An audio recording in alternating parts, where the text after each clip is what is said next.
अभी हम वेरों का मठ में खड़े हैं और वेरों का मठ, जिसे वीरों का मठ भी बोलते हैं, यह मठ कब बना, इसका क्या इतिहास है, जानते हैं। हमारे साथ में केलवाड़ा के क्या नाम विजय जी नागदा हैं, उनसे आप ये बताएं कि इस वीरों का मठ की स्थापना कितना पुराना है और यहाँ का क्या इतिहास है। सर, ये सतयुग और द्वापर युग के टाइम का स्थान है। यहाँ पे जो ये शिवलिंग आप देख रहे हो, ये राणा फतेह सिंह ने शिवलिंग स्थापित किया था और उस समय स्थापित किया था जब यहाँ पे कोई भवन वगैरह नहीं था। तो आप यहाँ पे एकलिंग जी के दर्शन करें, चाहे साक्षात यहाँ पे दर्शन करें, बराबर माना जाता है।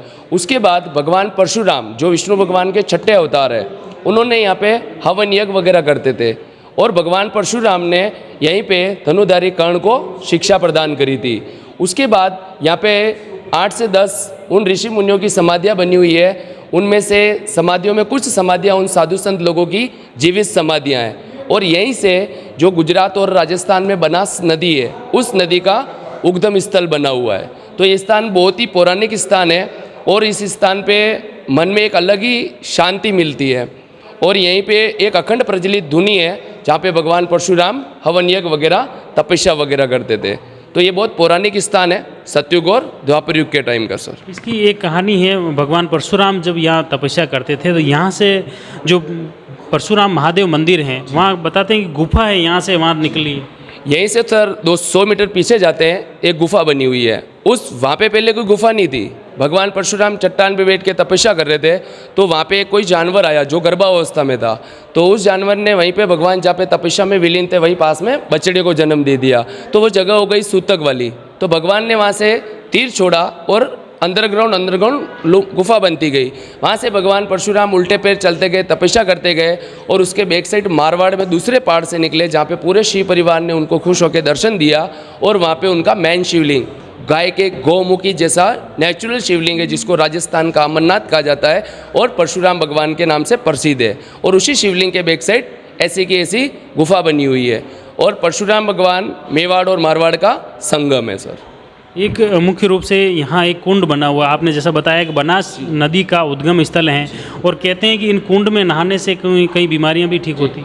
सर देखिए, एक ये श्रद्धा की बात है। अगर व्यक्ति सच्ची श्रद्धा और सच्चे मन से अगर वो कुछ कार्य कर रहा है तो पत्थर में भी भगवान आ जाते हैं। तो बाहर एक कुंड है जहाँ से बनास नदी स्टार्टिंग हुई थी और जो ये अंदर जो बनास कुंड बना हुआ है, कहते हैं कि इसमें नहाने से अपने शरीर के रोग दोष दूर हो जाते हैं। सर, इस मठ में अभी कौन महंत हैं और वो कब से हैं क्या? सर, इस मठ में रविंद्रनाथ जी पुरी जी हमारे महाराज है, वो 4-5 सालों से हैं और उन्हीं ने यहाँ के ये सारा पूरा डेवलपमेंट किया है, इस मठ का पूरा जीर्णोद्धार किया है पूरा। अभी बताते हैं कि जो रविंद्रपुरी जी हैं अखाड़ा परिषद के पूरे भारतीय अखाड़ा अध्यक्ष बन गए हैं। हाँ, वो अभी पूरे अपने जो भारतीय परिषद का जो पूरा अखाड़ा है उसमें अध्यक्ष है और उनका सर्वोच्च स्थान है उसमें। सर, और उनका स्वभाव और धर्म के प्रति बहुत ही बड़ी उनकी योगदान है।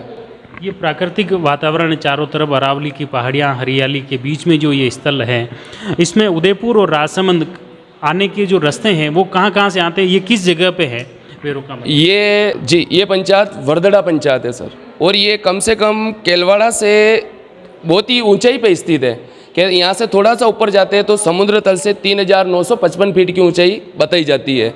और वर्दड़ा गांव में है। अगर उदयपुर से आते हैं तो आपको सीधा हल्दी घाटी वाला रोड लेते हुए केलवाड़ा आना पड़ता है और केलवाड़ा से 12 किलोमीटर बाद वेरों का मठ रहता है। इधर आप सायरा से आते हैं तो 20-15 किलोमीटर बाद ये आपको वेरों का मठ स्थान पड़ता है और बहुत ही अच्छा मनमोहक स्थान है। दर्शन करने से मन में अलग ही शांति अनुभूति होती है। बहुत बहुत धन्यवाद विजय जी। जैसा आपने देखा किस तरह से एक अरावली की पहाड़ियों के बीच में ये अद्भुत स्थान है, पर्यटकों को लुभाता है और धार्मिक स्थल भी हैं। कहते हैं यहाँ कई मान्यताएं हैं, मुख्य रूप से जो हर व्यक्ति की मनोकामना यहाँ एकलिंग नाथ का जो मंदिर है वहाँ पूरी होती हैं। साथ ही पास में बनास नदी का उद्गम स्थल जहाँ बनास कुंड है, उस कुंड में नहाने से भी कई बीमारियों से, कई व्याधियों से राहत मिलने की भी मान्यता है।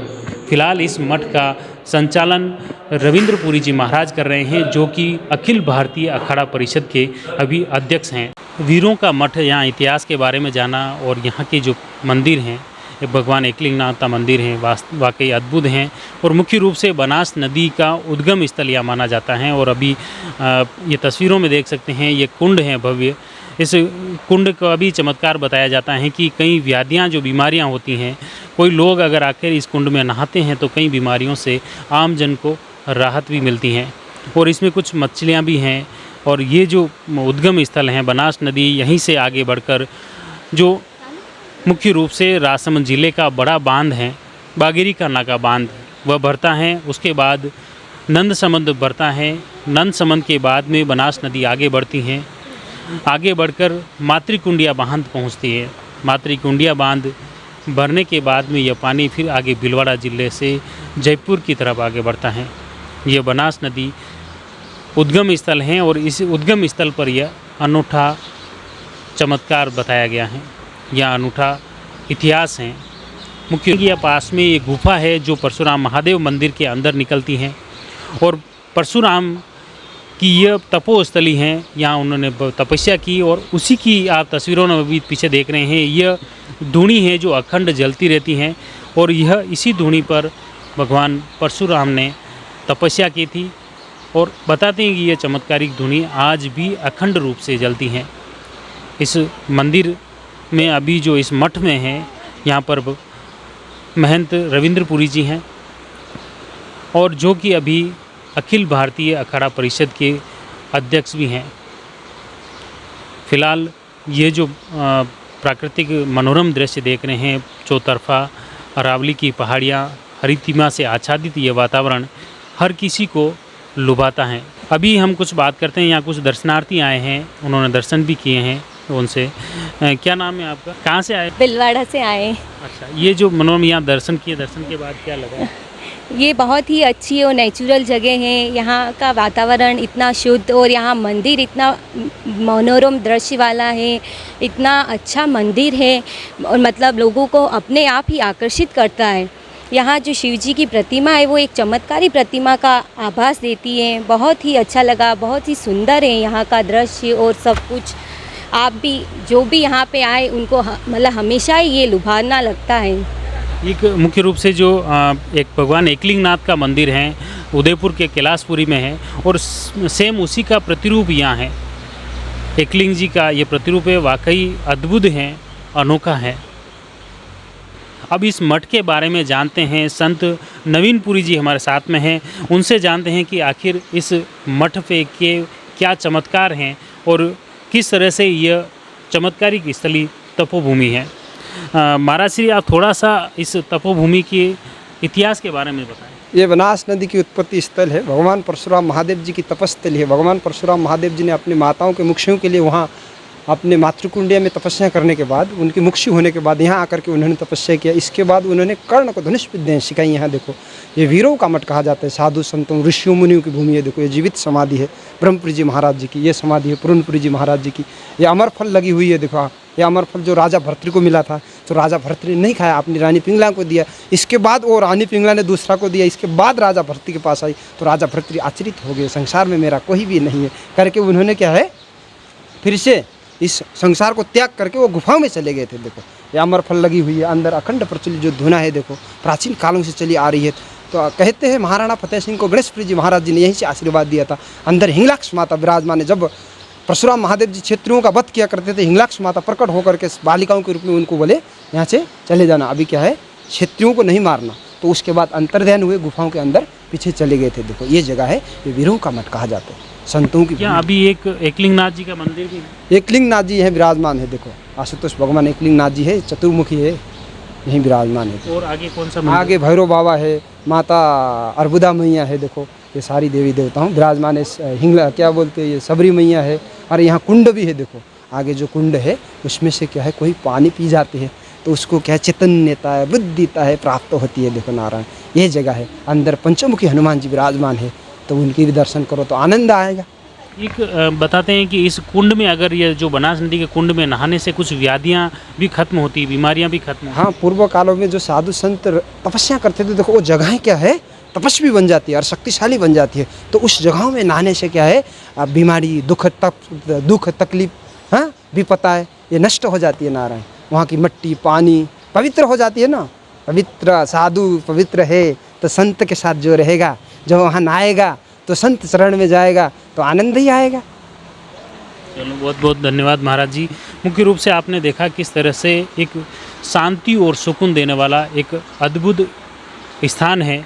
निश्चित तौर पर यह भगवान परशुराम की जो तपोस्थली हैं, हर व्यक्ति को यहाँ शांति और सुकून दे होते हैं। जो भी यहाँ व्यक्ति आता है उसे न सिर्फ शांति सुकून मिलता है, बल्कि यहाँ आने से उन्हें एक अद्भुत शांति का एहसास होगा। हमारा प्रयास रहेगा कि ऐसे ही पर्यटन स्थल, ऐसे ही धार्मिक स्थल से आपको रूबरू कराते रहें। आप जुड़े रहिए झेवरदन न्यूज़ के साथ। धन्यवाद। The Maruti Nandan grand, Nathdwara स्थित एकमात्र ultra luxurious 5 star hotel. Rajsamand जिले की एकमात्र 5 star hotel the Maruti Nandan grand में भोजन की स्वादिष्ट थाली अब सिर्फ 290 रुपए में। श्रीनाथ जी की नगरी नाथद्वारा में इस सुनहरे अवसर का आनंद अवश्य उठाएं।